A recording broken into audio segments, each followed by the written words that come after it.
maybe 3 reasons why I love the idea of introducing Paolo. First one is very personal. When I was a student, he wasn't even a professor yet, so we've been knowing each other for like 15 years at least. And no, I've been seeing him for a long time. Second reason is because by far one of the most active people in the ecosystem of startups in Rome and in Italy. And third reason is because sometimes he's so active in the startup environment that we forget his research work. So that's why I'm pleased today to have him to explain something of his work, because he's been working very hard. But no, we always remember him for Innovation Lab, which was the greatest, probably. Raise hands of everybody who's been in Innovation Lab around here. See? That helps us so much, but his research work has been important for us as well.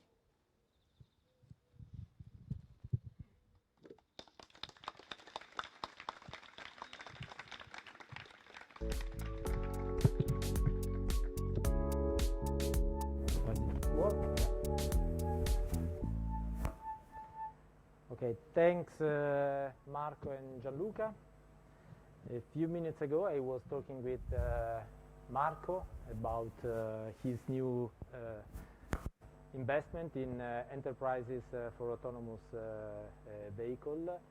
And well, I remind him that I graduated in electronic engineer in 1990, and my thesis was on a system to integrate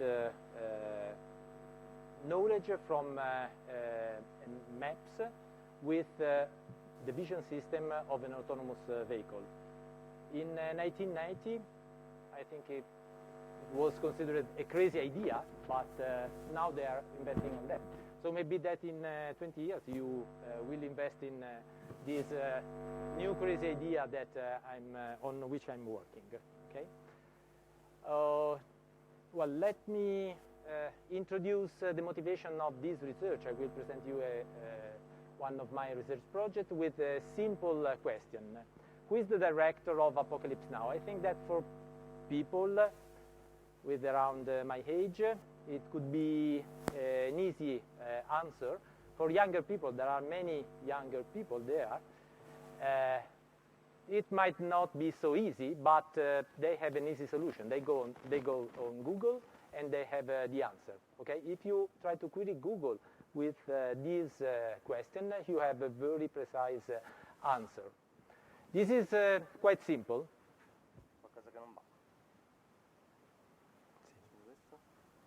Stacco questo. Vai. Stacco.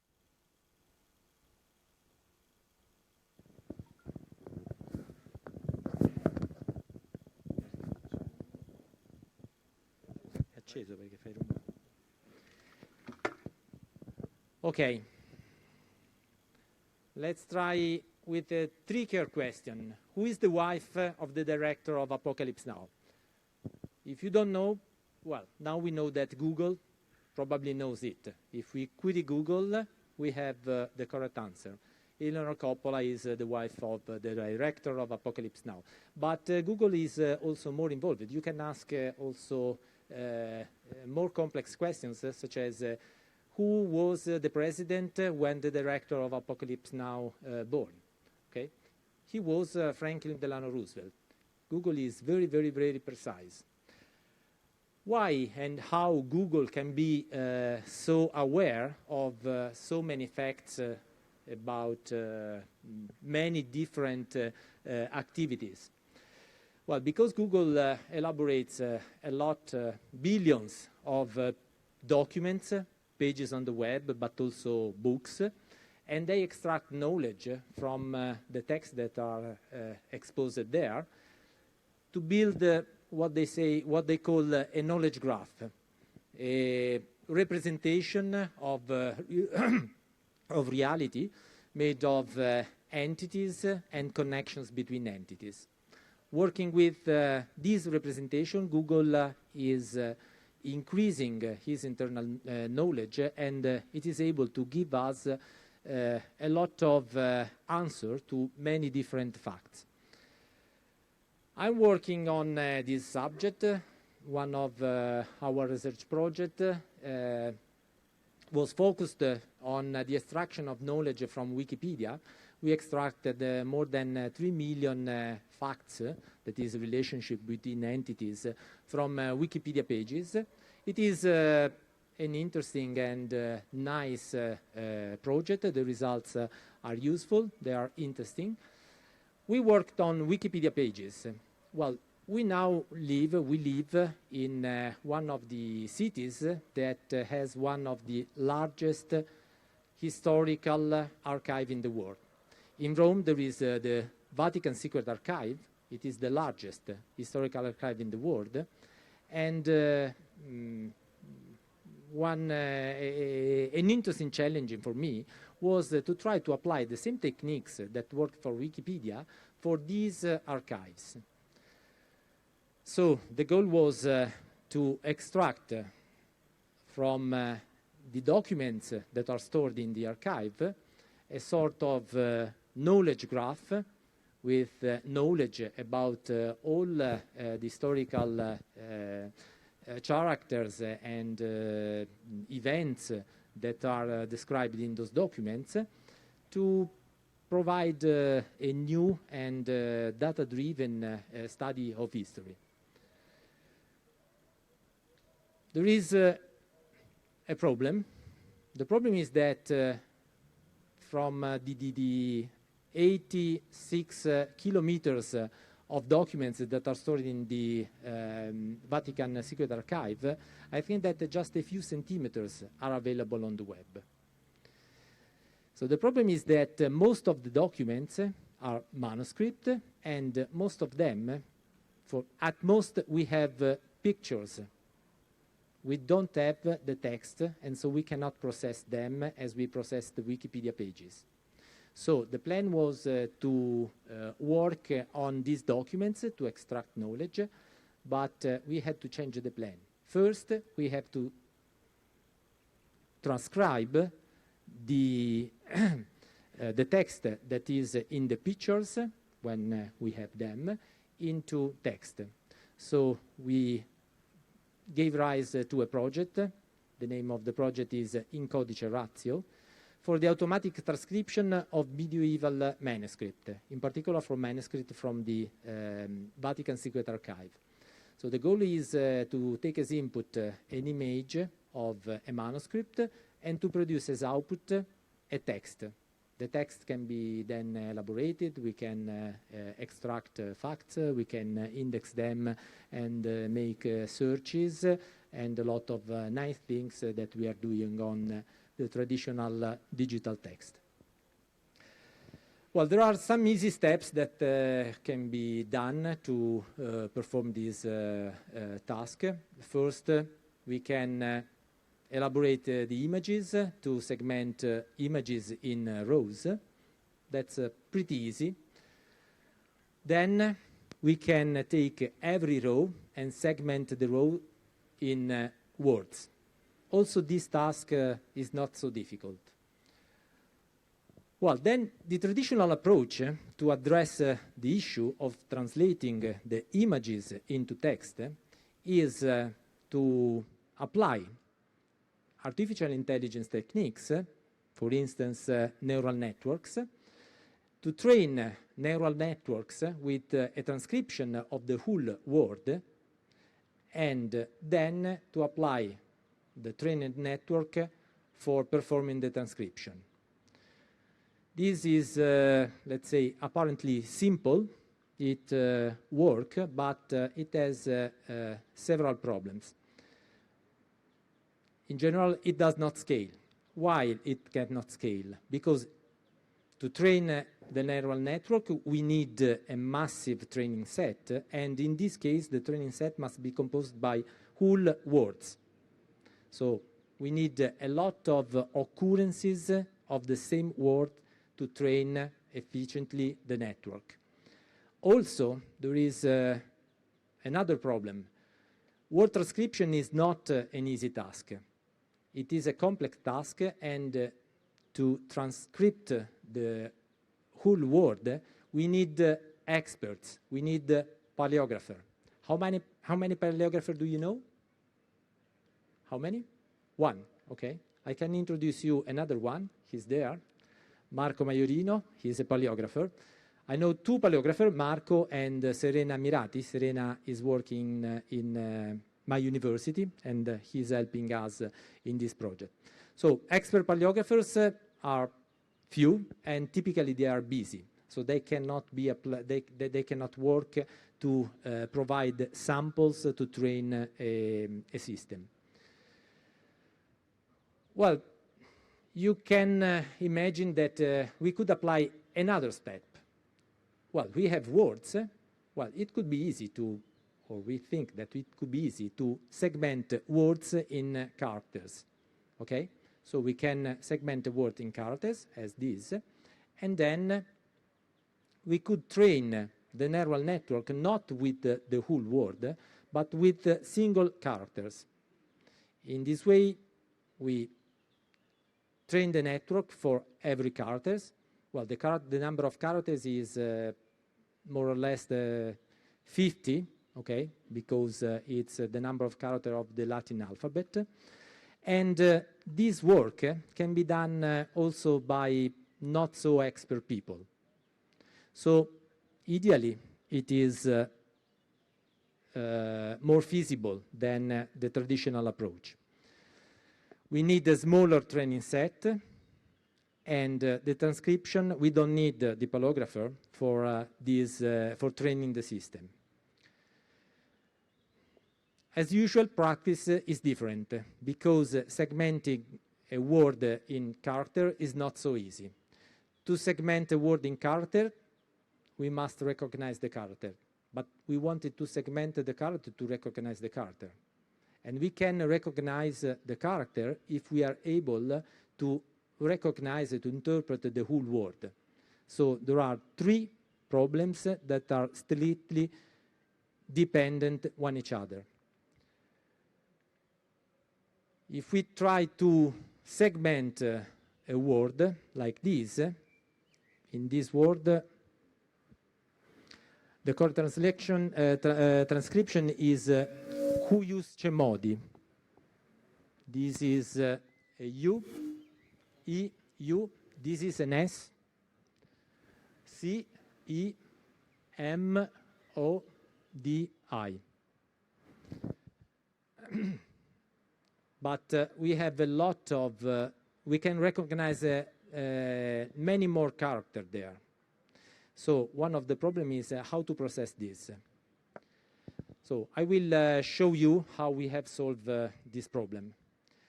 Well, we take a neural network, and we want to train the neural network. So for us, AI is a sort of commodity. We take every pair of cut points in the word, and we train, we recognize the single portion of the image between the two cut points. So we move in this way. When we have too wide window, we don't process them because it's too wide to contain a character. And we process the whole word applying this technique. Well, now, as you probably have understood, we have a lot of characters that have been recognized. Now we have to recognize the word. So we organize the knowledge that we have accumulated in a graph. We represent every cut point as a node. This is the first node. The number here represents the number of pixels in the x-axis. This is another cut point. And then we connect the two nodes with an edge with the character that has been recognized by the network. We goes on. It's not so easy because we can have different paths that connect the nodes. If we goes on in this way, we obtain a pretty large network. One of the properties of this network is that if we consider all the paths that can be that can be computed from the starting node to the ending one, we can compose words. If I consider this path, I'm composing this word, okay? But there are many other paths. For instance, this is a different path. This is still a different path. If we consider the whole network for this word, this is the shape that we have. There are 18 nodes, 36 edges, and there are more than 150 paths, which is apparently a big number. But let us consider another example. This is the word sententie. Remember that the first character is not an F, it's an S.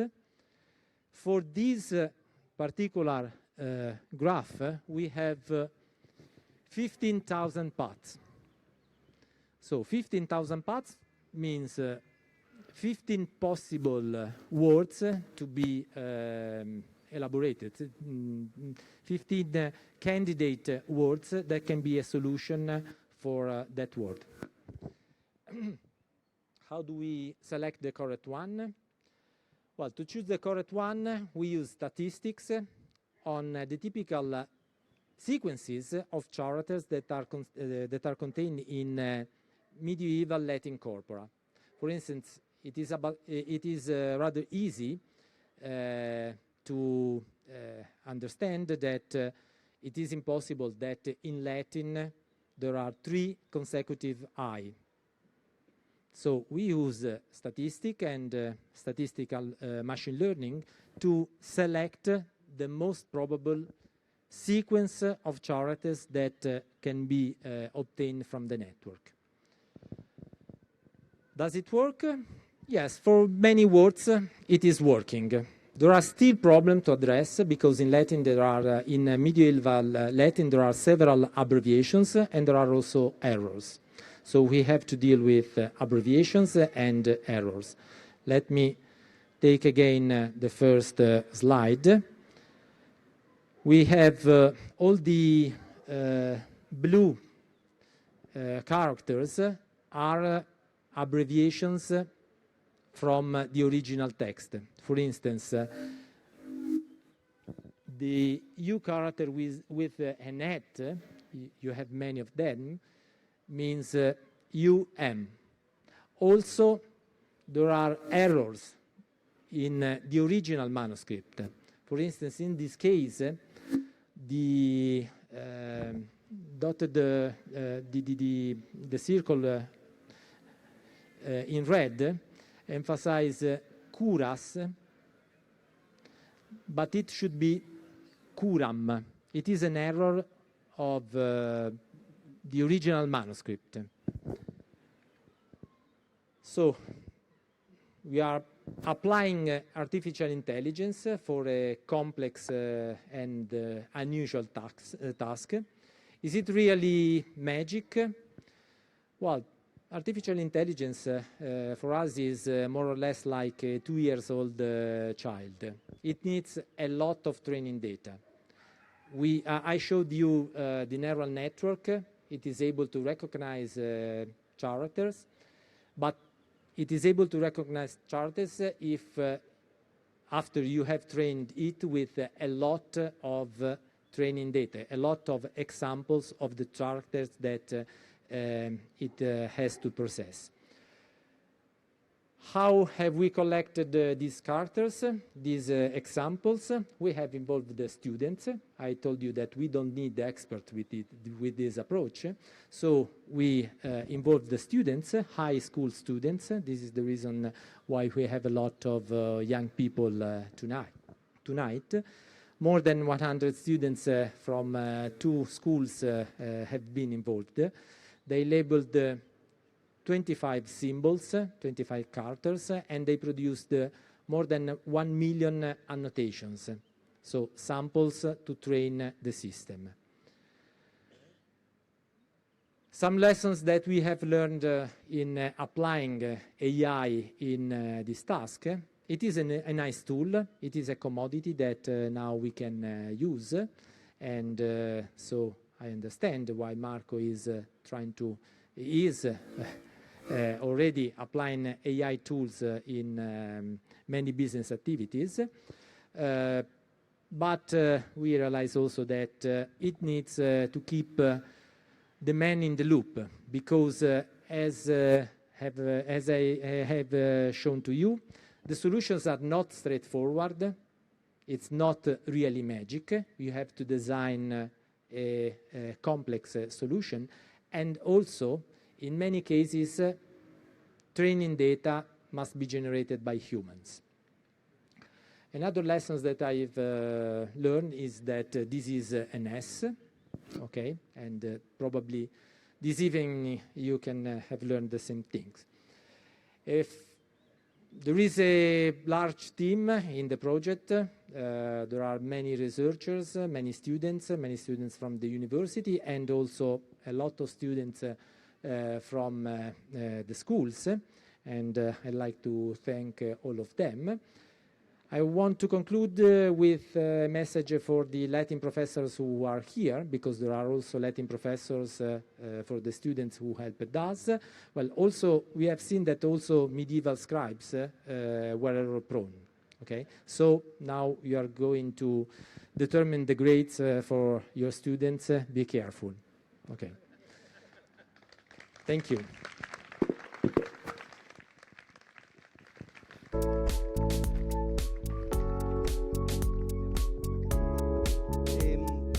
Se ci sono domande per Paolo?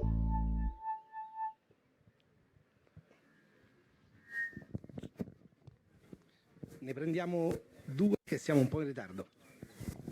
Okay. I'm curious to know if you have used automatically generated noises to add to the images of the words or the Latin words.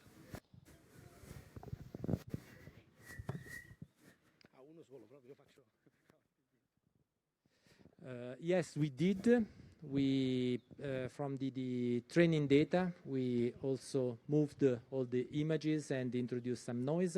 But anyway, don't worry, there is a lot of noise in the original images, so it was not easy to deal with them.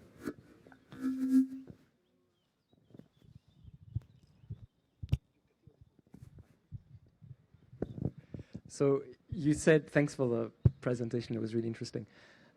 You said you were using the help of, like, you enrolled high school students to do transcriptions. And you said the motivation for doing this is that it was, you ended up with more training data generated by high school students, less expensive than what you would have been able to gather from expert paleographers, who you said are expensive and busy. So, however, I suppose that if you do a character-by-character transcription and you don't know Latin that well, you make many more errors than a specialist paleographer would make. So have you compared the error rates between the two? And are you able to say that despite probably higher errors in the high school student transcribing case, this is still worth it? Well, we didn't compare the performances of students with those of paleographer, but we introduced some technique to evaluate the error rate of the students. The same character has been presented to many different students, and then with a sort of majority voting approach, we selected just the best one. Anyway, consider that presenting small window with just one, the task was really very, very easy, because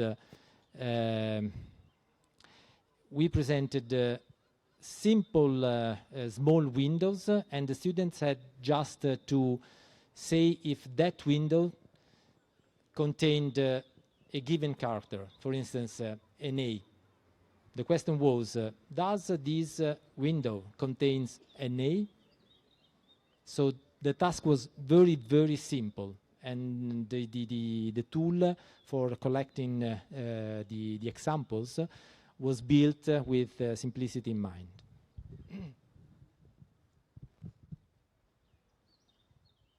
Thank you so much, Paolo.